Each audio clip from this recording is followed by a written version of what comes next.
A lot of questions raised as a lot was discussed during Trump's interview with the New York Times. We're joined by Tama, an associate professor in the School of International Service at American University here in Washington, D.C. So it started out as this get-to-know-you session, but turned into this major sit-down interview with three New York Times reporters.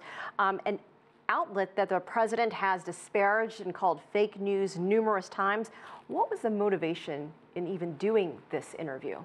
Well, Trump clearly wants to explain himself, justify his actions, and he wants to make people think that there's nothing that he did wrong with regard to Russia, nothing that his advisors did wrong with regard to Russia, and he wants to discredit this investigation. But his comments are disturbing because they really continue a pattern of him showing no respect for the rule of law and for the importance of investigations being conducted independently. The president is not supposed to interfere in any way with an investigation by the FBI or a special counsel that's been appointed by the Justice Department, Robert Mueller in this case.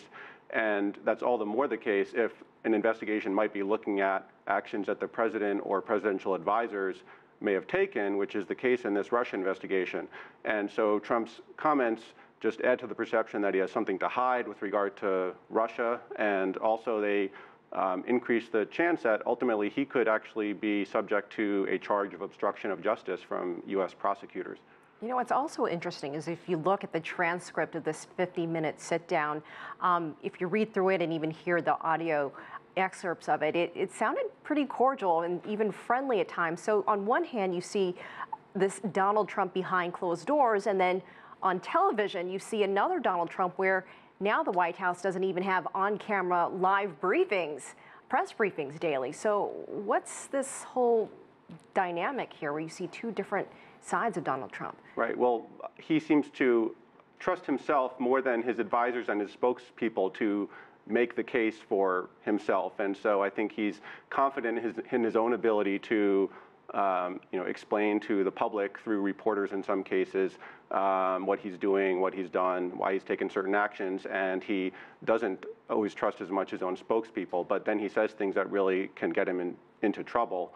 And the suggestion, for instance, that Jeff Sessions, the Attorney General, should not have recused himself from this Russia investigation is really problematic because Jeff Sessions was a senior campaign advisor in the Trump presidential campaign, and he met with the Russian ambassador twice last year during the campaign. So those meetings could themselves be the subject of this investigation. So Sessions really needed to recuse himself from this investigation. But Trump's comments just suggest that he doesn't either understand that or he just wants his people to be running this investigation and not truly independent people. Well, and you know his comments make news, but on the other hand, there's an issue with leaks within his administration. How problematic has that been with these leaks from his own side, his own party, or officials presumably, on what he is really trying to get done?